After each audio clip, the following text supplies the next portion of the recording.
Hey everybody, the last time we made a video, it was really cold outside, and today it is 91 degrees here. What? What do you have to say about that? Yep. Are you sweating? A little bit. You're warm out here? Yes, I am. You are hot, baby. You are hot. Well, thank you. You're very welcome. I always think you're hot. And you are. Yeah. Yeah. But I don't know what to say. I don't know what to say. You could just receive my compliment any way you like. Received. Yeah. So. And you are too. Yeah. Well, no, I'm just warm. Okay. Yeah. So when we come to do these videos, we never really know what we're going to talk about. We just decide we're going to sit, I have my coffee, and we're going to just talk and invite you to join if you want to listen. Yep. But one thing I did think about, which I was talking to a couple about differences in your background, which is so common, and exercising patience. So when we first got married, we had our different backgrounds. So in your family, you never had to make the bed, right? Did you ever make the bed? Ever? Ever? In your life? I mean, I'm not saying I never did, but I don't remember doing it. So I guess that means never. Did you? Did you?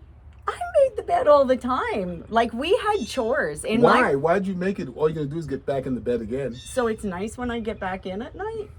I know. So did you ever have to do chores at your house? Like household tasks? I had to eat at the appointed times. Okay, so that was your background, right?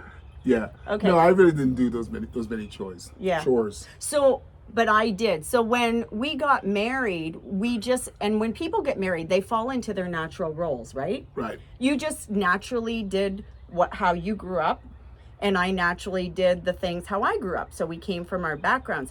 But I remember one time when I was going through a really busy season in the morning, and I remember asking you if you could just make the bed to help me out, because I didn't have time in the morning. I was rushing, and I thought, if you could just take that one task and make the bed for this little season, then it helps me a lot. And you said yes, which was wonderful. But the thing was, I would come home at 3 p.m, and sometimes the bed wasn't made. Other times it was made, but the pillows weren't on the bed. And then other times you never made it at all. Right.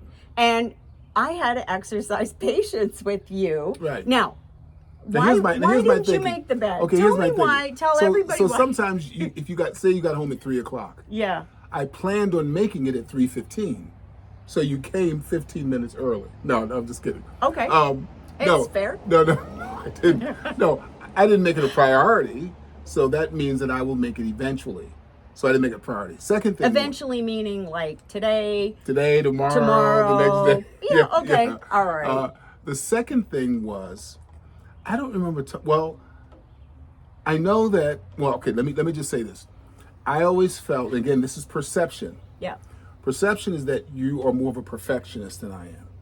You like things very, very specific, and I'm kind of like fly by the seat of my pants. That is perception. That's true. It's not the truth, Accurate but it perception. is perception. But there was a perception. So to make the bed in the way that I thought you made it, because I thought when I made it, it looked sloppy. When you made it, I didn't say anything. When you made the bed, it looked perfect. So when people become a little overwhelmed, they don't do anything about it. So I didn't have, I felt as though it's not going to look right. By the time I finish making it, it's going to look like nobody made it anyway. So I'm not going to do it. And then the third thing was, I don't think it was rebellion. I think sometimes I just forgot. I got busy doing other things. Right. It wasn't in your mind. It wasn't a daily habit. No, you forgot. No. So again, when we're exercising patience, 1 Corinthians 13 talks about love is patient, love is kind. Right. It would be really easy when you ask your spouse to do something and they don't do it, to assume that they don't care. So I could have been saying things in my mind like, he just doesn't care. Like, I do so many things for him and he does not care. He's lazy. I could have so many negative thoughts in my head about him.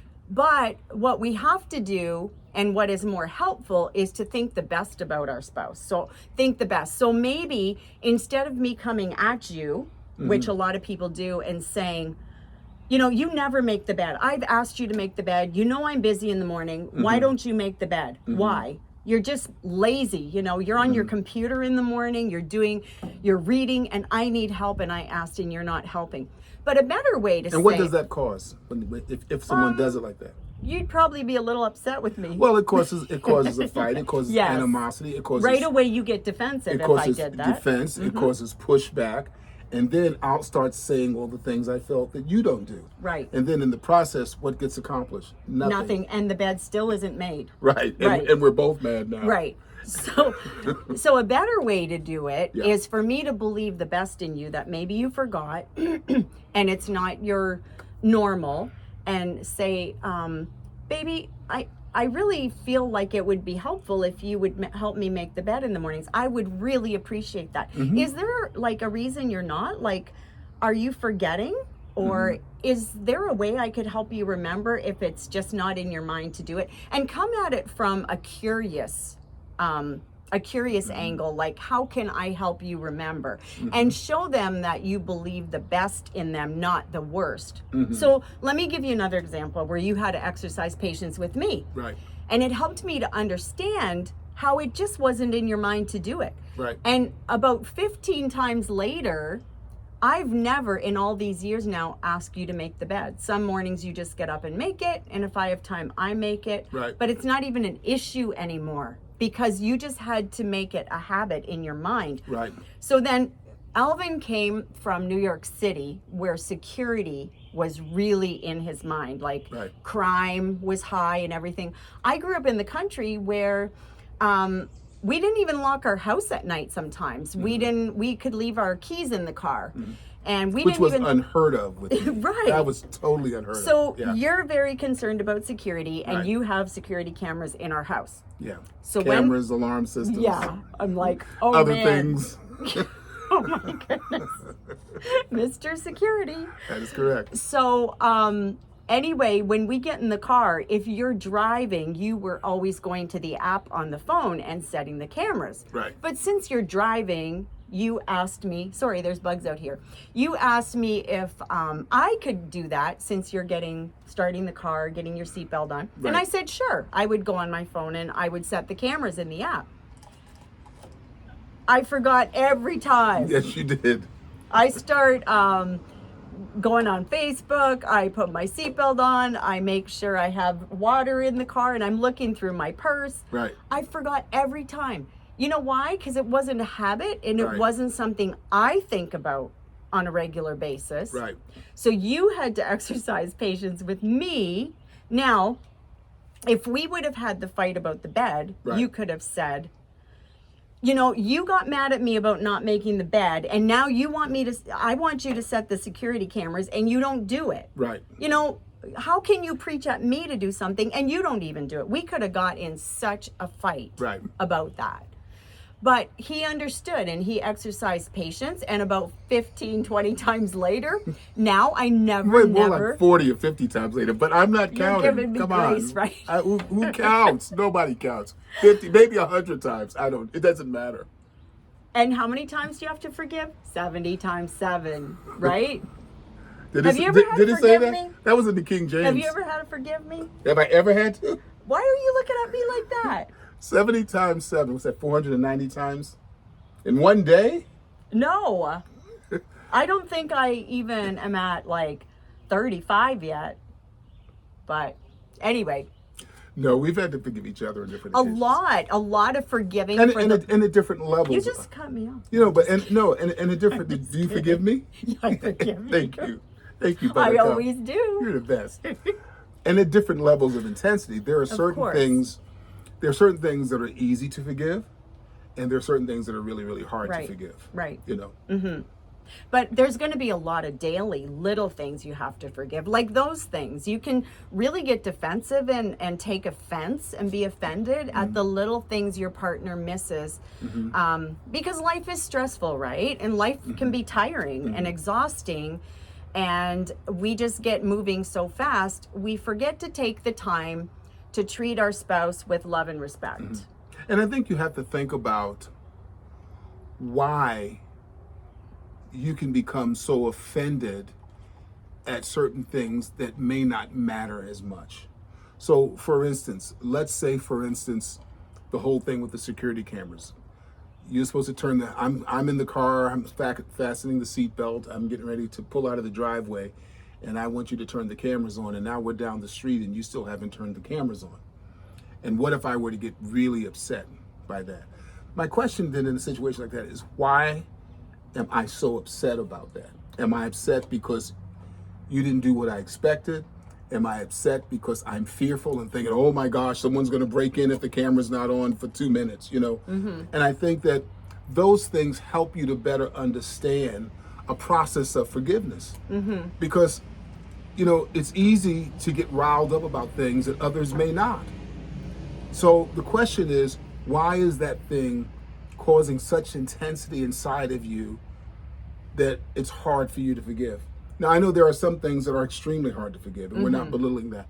But I think we also have to look at ourselves and say, why is it hard for me to get to forgive this? Is it really worth this to cause such a disconnection in our relationship? Right. Yeah. Because those little things are what really can count, and they add up, and you can start building walls in your heart, Yeah. Yeah. And it's important to, in a nice way, you have to voice your expectations to your spouse and what you expect, because if I just have expectations that he's going to make the bed in my mind and I don't express that to him in a nice way, I could be resentful inside. My husband never does housework. My husband never makes the bed if I'm talking to other wives. But that's not true. He has no idea. Yeah. Because of his background, he'd have no idea that I would expect him to help make the bed. Yeah. So unspoken expectations are not met expectations. And there's nothing wrong in your relationship with letting your spouse know what your needs are and some of your expectations, but you need to discuss them and just do it in a nice way. Yeah. In a curious way. Like, you know what's funny? I just read something recently, and it was pertaining to women. I don't know if I'm right or wrong about this, or if what I read is right or wrong, but they did a little survey, I guess, with their readership, and the question was asked, what is one of the biggest things that causes disconnection in relationships from a woman's perspective? And what, I think it was a counselor who wrote the book, or a coach, I'm not sure who, I don't remember. But he said one of the biggest things is that a lot of times women expect men to read their minds. Yeah, we do. True? Is that true? What am I thinking? You're thinking, you are so good looking. Yes, I am.